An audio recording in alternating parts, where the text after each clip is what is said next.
अब जैसे अगर हम बात करें कि फ्रांसीसी क्रांति का स्वरूप क्या था, मतलब इस क्रांति में किन लोगों ने, मतलब क्या स्वरूप था, किस वर्ग के लोगों ने जो है ज्यादा योगदान दिया। तो पहले से हम देख रहे हैं कि क्रांति शुरू होने से पहले और शुरू होने के बाद तक बुजुर्गा वर्ग ने, पहले मैंने बताया कि बुजुर्गा वर्ग की ही क्रांति थी, मतलब मध्यम वर्ग की ही ये क्रांति थी। तो इसका जो स्वरूप जो था वो मध्यम वर्ग ही था, बुजुर्गा वर्ग ही था। क्यों? क्योंकि इस वर्ग के लोग जैसे डॉक्टर है, इंजीनियर है, यहाँ तक कि बुद्धिजीवी वर्ग जो है वो इस क्रांति से रिलेटेड थे, ठीक है। और इस क्रांति बुद्धिजीवी जो वर्ग के लोग जो थे वो मध्यम वर्ग से ही आते थे, और मध्यम वर्ग के लोग जो है मतलब पहले ही मैंने बताया कि मध्यम वर्ग के जो लोग थे वो बहुत ज्यादा योग्यता भी धारण करते थे, लेकिन इन लोगों को उस हिसाब से जो है वो सहभागिता जो है, एक प्रशासन में सहभागिता और एक रूपता की स्थिति नहीं देखी जाती थी। तो मतलब मध्यम वर्ग की ही क्रांति थी ये बेसिकली, मतलब शुरू से देखे तो, क्योंकि मध्यम वर्ग इसमें बहुत ज्यादा त्रस्त था। लेकिन बाद के दिनों में थोड़ा देखते हैं कि सर्वसाधारण वर्ग, ठीक है, जैकोबिनो के जो बाद में हम देखते हैं कि जैकोबिनो के नेतृत्व में जो है सर्वसाधारण वर्ग भी उठ खड़ा होता है। लेकिन सर्वसाधारण वर्ग उठ खड़ा होता है लेकिन कम समय के लिए, ठीक है। उन लोगों को तो मतलब मताधिकार की भी व्यवस्था नहीं होती है, देने का अधिकार नहीं होता है। तो इसी तरह हम देखते हैं कि जितने भी हित होते हैं मध्यम वर्ग के ही हाथों में आते हैं। पहला तो जो फर्स्ट स्टेट्स के जो लोग थे और सेकंड स्टेट्स के भी जो लोग थे, उनके पद और उनके जो भी लाभ है वो मध्यम वर्ग के हाथों में आ जाता है। अब हम थोड़ी सी चर्चा करेंगे फ्रांस की क्रांति के परिणाम के बारे में, कि जितना कुछ हम लोगों ने पहले पढ़ लिया है, मतलब कारण जो हम लोग पढ़े, उसके बाद देखें कि किस किस चीज से जो है वो चेंजेस आते गए, और फिर उसके बाद क्या क्या परिणाम निकलते हैं फ्रांस की क्रांति के। तो ऑब्वियस सी बात है कि जिस चीज से जनता जो त्रस्त थी, जिस चीज से मध्यम वर्ग त्रस्त था, उसी में सुधार आएगा, ठीक है। राजनीतिक दृष्टिकोण से भी सुधार आएगा, आर्थिक दृष्टिकोण से सुधार आएगा, सामाजिक दृष्टिकोण से सुधार आएगा, और धार्मिक दृष्टिकोण से सुधार आएगा, शैक्षणिक दृष्टि से सुधार आएगा, महिलाओं की स्थिति से सुधार आएगा। मतलब हर जो है वो स्थितियां जो है बदलती जाती हैं। तो पहला जो है सामंती व्यवस्था या पुरातन व्यवस्था की समाप्ति। जो भी पुरातन व्यवस्था थी फ्रांस की क्रांति के पहले, जो भी सड़ी गली जो व्यवस्था चली आ रही थी, उससे क्या होता है, सामंती व्यवस्था से जो है छुटकारा मिलता है, ठीक है। क्योंकि पहले ही मैंने बताया कि जनता जो है वो एकजुट हो जाती है, और जो सामंती व्यवस्था शुरू से जो चली आ रही होती है, जो शोषण चला आ रहा होता है, जो जनता पे जो है हर तरह के जो कर लगा दिए जाते हैं, जैसे मैंने बताया टीथे और टाल नाम के जो कर लगा दिए जाते हैं, वो सब तो चेंज हो जाता है। अब जनता शोषित कैसे होगी, जब जो भी करों का जो एक जो कर जो लगाए जाते हैं, उस पे क्या होता है, उसको क्या किया जाता है, निरस्त कर दिया जाता है। तो सामंती व्यवस्था तो ऑब्वियस है, जो भी व्यवस्था थी वो समाप्त हो जाती है। और राजतंत्र की समाप्ति तो आप देख चुके हो कि लुई 16वां को जो है वो लुई 16वां को क्या गिलोटिन पर चढ़ा दिया जाता है, और इससे राजतंत्र की समाप्ति हो जाती है। एक संवैधानिक राजतंत्रात्मक व्यवस्था जो है वो जनता के सामने मतलब क्या होता है, व्यवस्थित होती है। लेकिन ये जो राजतंत्र की जो समाप्ति है वो कुछ ही समय तक रहती है। गणतंत्र की व्यवस्था आती है, फिर आगे चलकर एक संवैधानिक राजतंत्र की व्यवस्था फिर आती है। फिर प्रशासनिक एक रूपता भी हम देखते हैं कि जो भी मतलब उस टाइम क्या था, प्रशासनिक अव्यवस्था का बोलबाला था। प्रशासन जो है वो मतलब किसी जिले में कुछ और था, किसी जिले में कुछ और था। तो जब ये व्यवस्था आ जाती है तो क्या होता है, सब जगह समान व्यवस्था होती है। अब क्या है, कर जो है, जो भी टैक्स जो दिए जाते हैं वो क्या होता है, जो भी टैक्स दिए जाते हैं वो एक रूपता के आधार पर ही दिए जाते हैं। एक कानून बना दिया जाता है जिससे जो है वो लोग क्या है, टैक्स दे सकेंगे। कोई मतलब पार्शियलिटी नहीं होगी, कोई पक्षपातपूर्ण व्यवहार नहीं होगा। जो सही है वो सही तरीके से टैक्स दिया जाएगा, ठीक है। फिर है राष्ट्रीयता की भावना का उदय होता है, क्योंकि लोगों में क्या था, राष्ट्रीयता की भावना का उदय तो था नहीं। जब फ्रांस की क्रांति होती है तो लोगों में क्या है, एकजुटता की भावना आती है, लोग अवेयर होते हैं और उनमें क्या होता है, एकजुट होकर जो है उनमें राष्ट्रीयता की भावना का विकास होता है। उसके बाद व्यक्ति का महत्व भी बढ़ जाता है। व्यक्ति का महत्व क्या है, बढ़ना।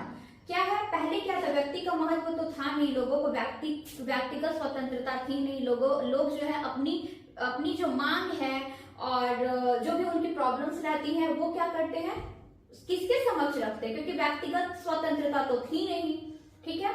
और इस तरह से क्या है, व्यक्तिगत स्वतंत्रता बढ़ता है। जब 1791 में जो संविधान बनता है तो नागरिक और अधिकारों की जो मांग है वो एक घोषणा पत्र जारी होता है, जिससे जो है जनता क्या है, अपने अधिकारों के प्रति सजग भी होती है और उनके अधिकार भी है, बहुत सारे अधिकार जो है वो एक घोषणा पत्र के जरिए जो है वो लागू होते हैं, जिससे जनता का शोषण नहीं हो सके। फिर अब ये सारा, अब जो भी लड़ाई हो रही थी किस चलते हो रही थी, स्वतंत्रता, समानता और बंधुत्व की भावना का उदय होता है।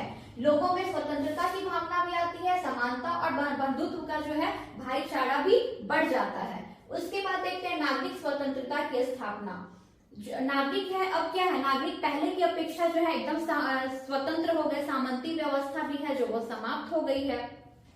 अब जनता जो क्या है, खुले तरीके से व्यापार भी कर सकती है, वाणिज्य व्यापार पर भी ध्यान लगा सकती है। वर्ग विभेद की जो एक नीति जो अपनाई गई थी वो भी अब समाप्त हो जाती है। धार्मिक स्वतंत्रता भी बढ़ती है। पहले ही मैंने बताया कि धार्मिक फ्रांस में क्या था, कैथोलिक जो धर्म था उसी का बोलबाला था, और अन्य जो मतलब धर्म के मतावलंबी थे उन पे तरह तरह के अत्याचार किए जाते थे, उनका शोषण किया जाता था। लेकिन अब जब इस क्रांति के बाद जो है, इस क्रांति के बाद क्या हुआ, इस क्रांति के बाद जो है, फ्रांस की क्रांति के बाद जो है सबको, फ्रांस जो है ना धर्मनिरपेक्ष राज्य बन गया। उस क्रांति के बाद क्या हुआ, फ्रांस की क्रांति के बाद फ्रांस धर्मनिरपेक्ष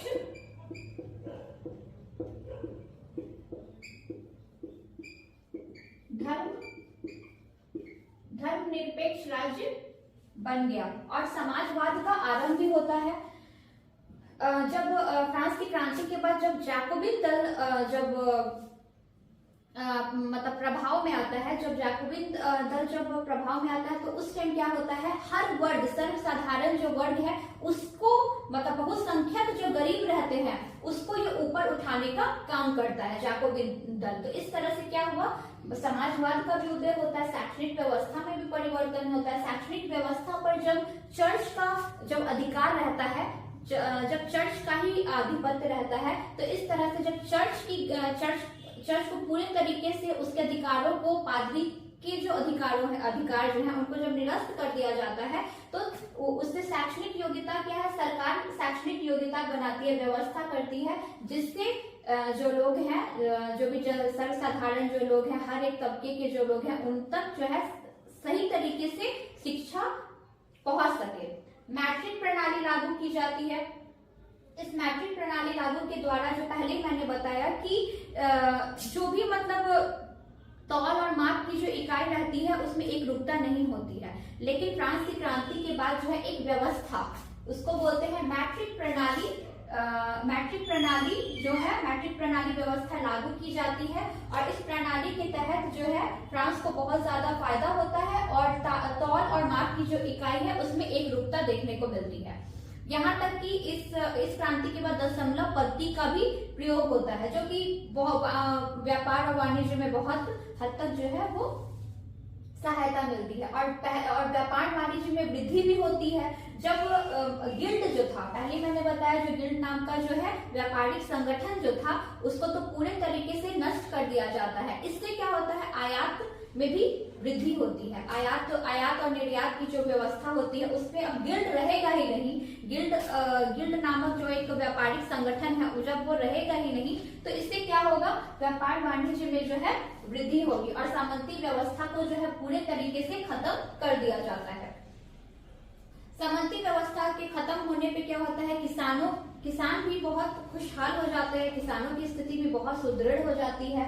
उसके बाद तो हम देख चुके हैं कि नेपोलियन का कानून संग्रह आता है, नेपोलियन कोड आता है, जो कि फ्रांस में जितने भी कानून होते हैं उनको संग्रह कर दिया जाता है। ठीक है, संग्रह करके जो है फ्रांस में एक विधि संहिता जारी हो जाती है जिसको नेपोलियन कोड कहते हैं। तो नेपोलियन का कानून संग्रह भी हम लोग देख चुके हैं कि नेपोलियन जो है जो भी फ्रांस में जितनी भी कानून था उसको उसने संग्रह किया और जनता के समक्ष जो है वो कानून उसने रखा। और ये जो फ्रांस के लिए जो है नेपोलियन की जो है कानून संहिता बहुत ही एक देन कही जाती है।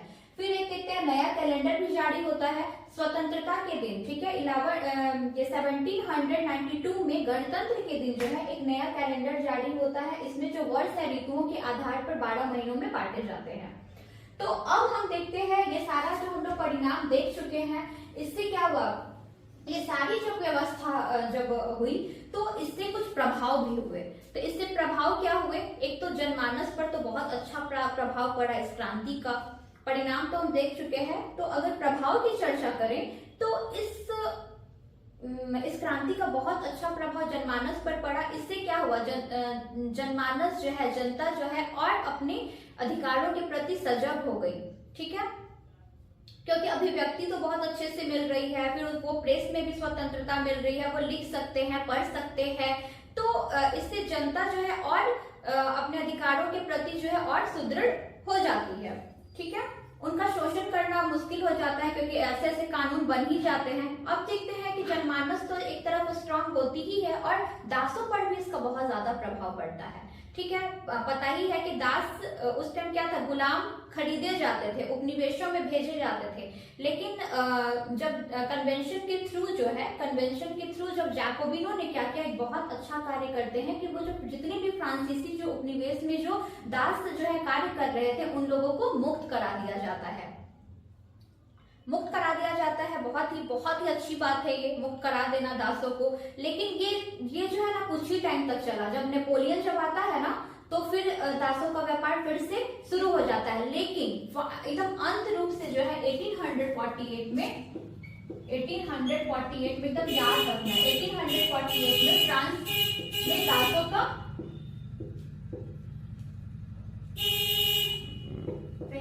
फ्रांस में दासों का उन्मूलन हो जाता है। जो भी दासों का व्यापार होता है उसको पूरे तरीके से क्या किया जाता है, उन्मूलन कर दिया जाता है। ठीक है, यहां हम देखते हैं जनमानस पर प्रभाव पड़ा, जनमानस पर प्रभाव पड़ा, उसके बाद जाके दासों पर भी हम देखते हैं कि उनकी भी व्यवस्था सुधरी और यहाँ तक कि महिलाओं की भी स्थिति सुधर जाती है। महिलाओं की स्थिति कैसे सुधरती है, हम लोग पहले ही देख चुके हैं कि समाज का हर तबका जो है इस क्रांति में भाग ले रहा था, तो महिलाएं कैसे पीछे रहती। ठीक है, अब देखते हैं ना कि महिलाओं की भागीदारी और सहभागिता की अगर हम लोग बात करें तो क्या होता है, महिलाओं और जब सहभागिता की बात करें तो प्रथम स्टेट और द्वितीय स्टेट, ठीक है, पादरी और कुलीन वर्ग में ही महिलाओं, जो भी उस स्कूल की जो महिलाएं रहती थी वो ही प्रशासन में भाग लेती थी। उन्हें ही ऊंचे ऊंचे पदों पर मतलब नियुक्त किया जाता था। लेकिन मध्यम वर्ग की औरतें क्या थी, वो लोग तो प्रशासन में भाग ले ही नहीं सकती थी, उन लोग को राजनीतिक स्वतंत्रता भी नहीं थी। लेकिन जब फ्रांस की क्रांति हुई, जब फ्रांस का हम लोग परिदृश्य देखते हैं तो उसमें महिलाएं भी पीछे नहीं हटती हैं। जब खाने के लाले पड़ जाते हैं तो पावरोटी के लिए भी वो भी सड़कों पर उतरती है, अपने अधिकारों के लिए उतरती है। तो मतलब महिलाओं की स्थिति में भी हम देखते हैं मतलब क्या है, सुधार आते जाता है। यहाँ तक कि फ्रांस में क्या होता है, द सोसाइटी ऑफ रिवॉल्यूशनरी, महिलाओं ने एक संगठन महिलाएं क्या करती है, एक संगठन स्थापित करती हैं अपने अधिकारों के लिए। ठीक है, तो वो संगठन का नाम रहता है the society of revolutionary and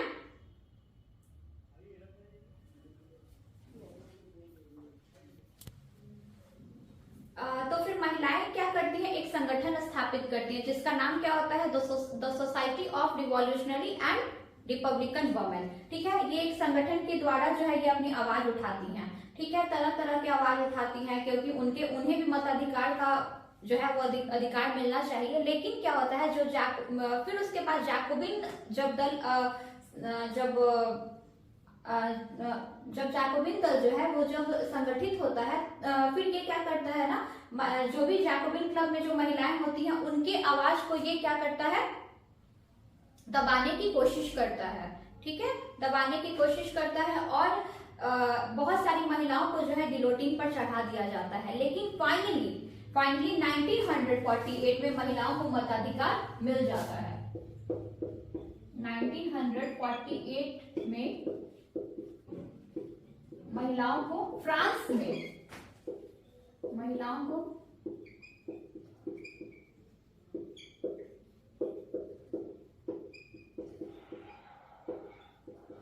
अधिकार मिल जाता है।